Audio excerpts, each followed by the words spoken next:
In 2005, the WWE fired me and I lost the best job of my life. A few years after that, they gave me a second chance and I said no. Over a decade later, a third opportunity presented itself and I was ready to accept. So what happened? You know what? Take a ride with me and I'll tell you all about it. Quick summary where we're at to this point. So 2005, WWE fires me, releasing me and ending a dream. 2008, they call back. Johnny Ace gives me a call, says might have another opportunity for you to come back. This time I wasn't ready. After that, I went into other avenues of entertainment, BET, HSN, and I hope you saw The Worst Day of My Life and watched my arrest video from 2012. So where was I at after that? What happened after that until now? So I took a lot of time off after the arrest. I basically had to get myself together. I find myself in New York and working jobs that I wasn't proud to admit I was working, coming from where I came from. And by 2017, I had pulled myself out of a hole pretty well, and I was working with the Brooklyn Nets. I was with the Nets up until they signed Kevin Durant and Kyrie Irving. And once they signed those two, a lot of us were shown the door. In 2019, I reached out to Devon. And knowing Devon still had a great relationship with the WWE, I reached out and I said, Devon, I see a path forward. I see an opportunity, and I know I could work with the company that I love, the company that brought me into this business. And I see my opportunity not as a wrestler, age wins, but I see my opportunity with maybe announcing, maybe backstage interview segments. Devon agreed, and Devon said, give me some time, let me make a few calls. Week or two goes by, and Devon calls me back and says, I have a gentleman that I want you to talk with. His name is Tom Phillips. Tom helps find talent along with Michael Cole running the whole thing. And that kind of caught me off guard because I remember, obviously I remember Michael Cole's role when I was in WWE, and to see that he had, risen to where he was running that entire department, I was ecstatic. So I speak with Tom, and I think that our very first conversation was at least about an hour. And it was just an opportunity for the two of us to get to know each other. So Tom told me that there was an opportunity to perhaps get into the commentating side of the business.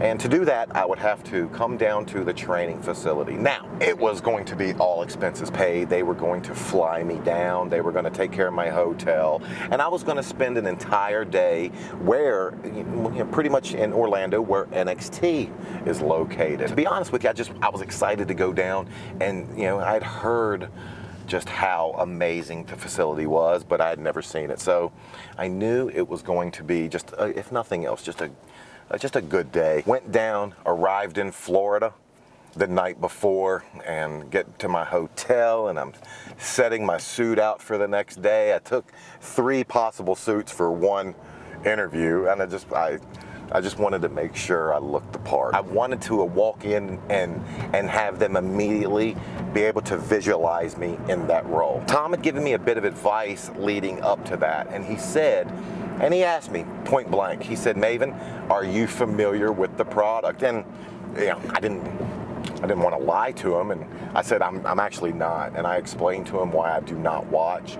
And he said, no problem.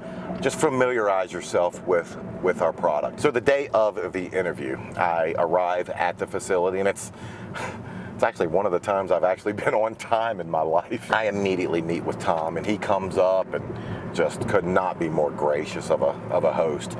Takes a few minutes out to show me everything. And I'll tell you, when they talk about the facility, they undersell it because it's amazing. So after, I said my hellos, after I met a lot of people, then Tom took me back into a room where they have several monitors set up. Now, what they do with these monitors is, they go over and they practice. They get themselves ready for live television, and they get themselves ready by calling old matches, and that's what we were going to do that day.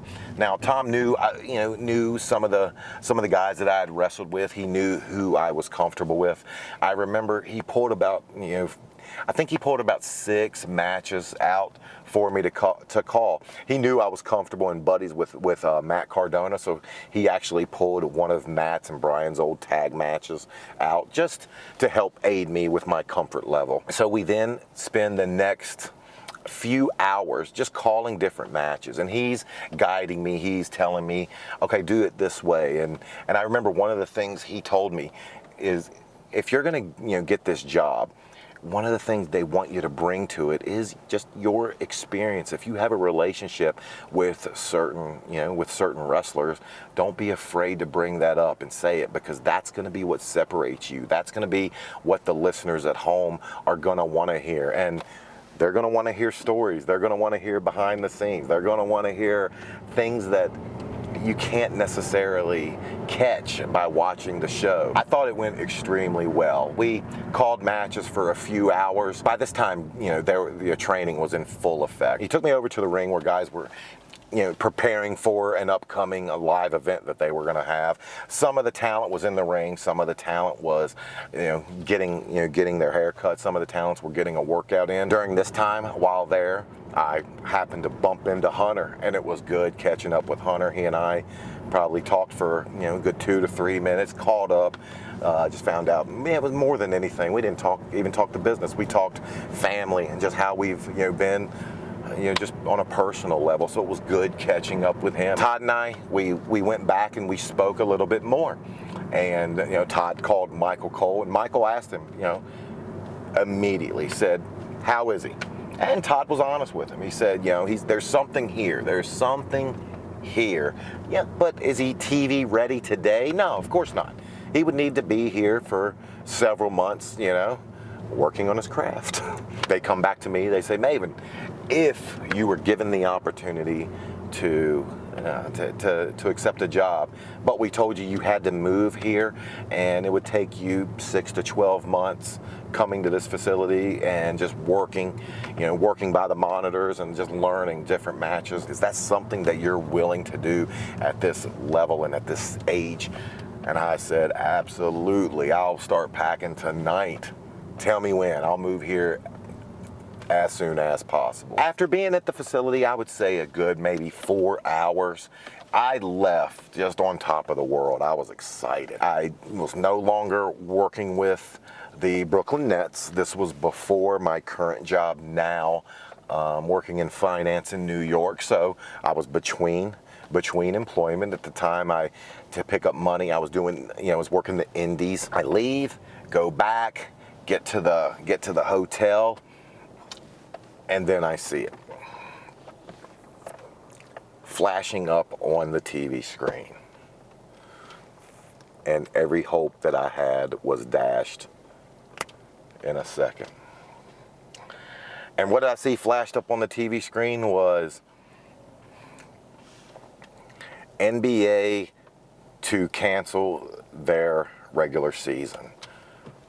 What I didn't tell you was the date of my interview. And that date, and I'll never forget it, was March 11th, 2020, the day that the entire world shut down. Now, when I went down to Orlando, we all knew about the pandemic. Everybody knew about COVID. But we didn't know exactly what COVID was going to turn into. No one thought for a second that it was going to be something that shut the entire world down.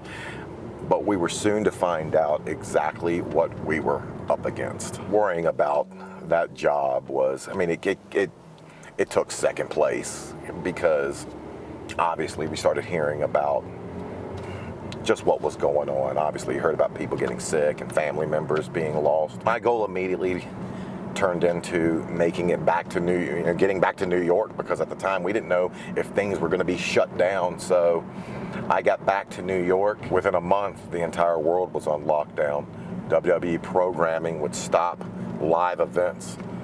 They would only do studio shows in that location, studio shows that only required a few announcers they already had. Years later, I would actually bump into Tom Phillips again, and by this point, he had been released from the WWE, but I'm happy he landed on his feet working with Impact Wrestling, and he told me, he said, you did a good job that day, and it's a shame that you came and you interviewed when you did, because, and I don't know if a piece of me almost wishes I didn't know this, but he says, yeah, we were ready to, to offer you exactly what we spoke about. Have you come down, have you just, accept a contract and then just work to see, exactly where you would fit into the rotation of the WWE programming. Who knows?